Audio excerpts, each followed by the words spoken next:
All right, hi. I'm here to talk about the American versus South Korean education systems.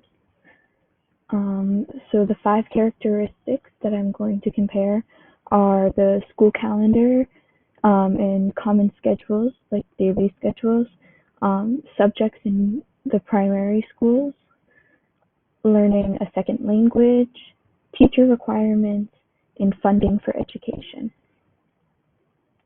So the first characteristic, the school calendar. So in Korea, students are required to attend 220 days a year. Students have intense day-to-day schedules with after-school tutoring, and the class times vary, but generally they're at school from 8 a.m. to 4 p.m. and then they go to the after-school tutoring. In America, you're only required to attend 180 days a year, and the instructional period by day, it has to be a minimum of 6 hours, but it depends on the district. So the second characteristic is the subjects in primary schools curriculums. In Korea, the primary schools consist of 9 principal subjects: moral education, Korean language, social studies, mathematics, science, physical education, music, fine arts, and practical arts. In America, the subjects are mathematics, science, social studies, language arts, music, art, and reading.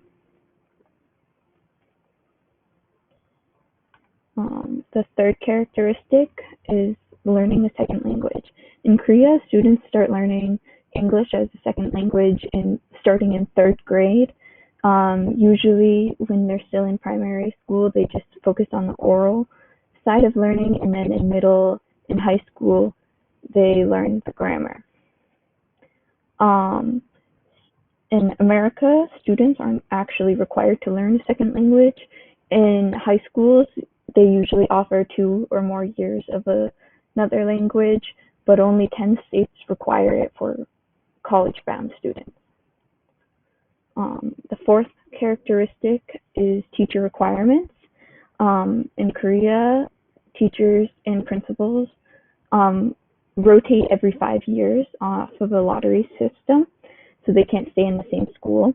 And to become a teacher, you must complete a training program, get a bachelor's degree from a select school, get a certification, and complete an employment exam, in which that exam brings you with the other teachers.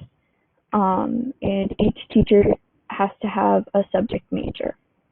In the U.S., to get a teacher's license, it depends on which state you're planning on teaching in. So that also means if you move from state to state, you have to retest. Generally, you just need a bachelor's degree to complete a student teaching program and to pass specific exams. These depend on what grade level or subject you want to teach.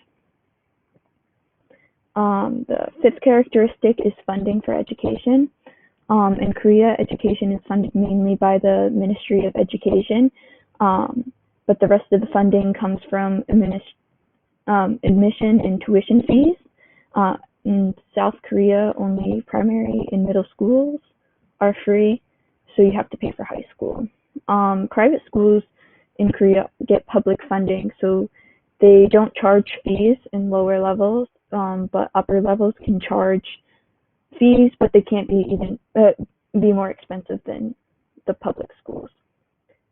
In the U.S., public schools are free for students, but that money comes from federal, state, and local taxes. The biggest funding comes from property tax, and private schools in the U.S. do cost the tuition. So for the strengths and weaknesses of Korea or South Korea, the strengths are they're one of the top performing countries and have very good test scores, and then the rotating system for teachers and principals.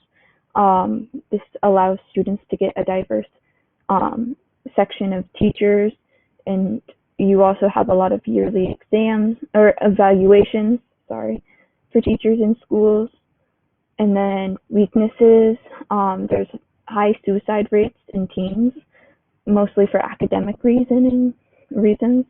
High school costs money to attend, and it's pretty much expected to have after school tutoring, which is even more money.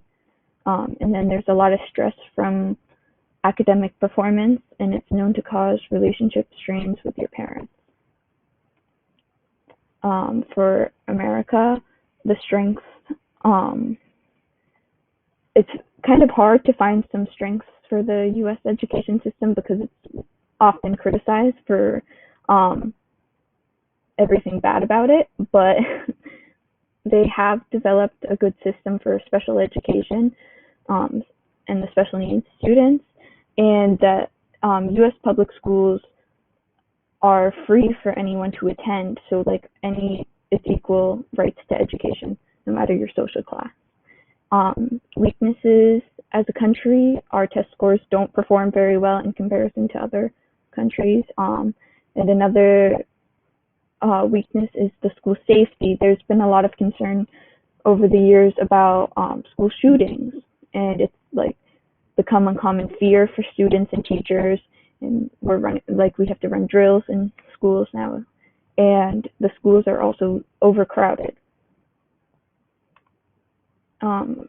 Something that's an urgent improvement for American education, I think, would be the school funding. Without good funding, schools have fewer teachers, fewer programs, and don't have the correct resources that they need to perform well. Evidence shows increased spending on education leads to better student outcomes, and if the American education system wants to compete well with other countries, more funding will help increase test scores. Ways they can improve each other. So ways that America could improve Korean education, I think, would be more of the schedule. Students are really stressed out with their rigorous schedules in Korea, and I think they should have more time to explore life, find hobbies, and take care of their mental health and not stress over school as much. In America, I think we could really improve if we implemented a second language requirement. Starting in elementary school would be best, so that way by the time students are graduating, they have somewhat fluency in the language. All right, that's all I have to say. Thank you for listening.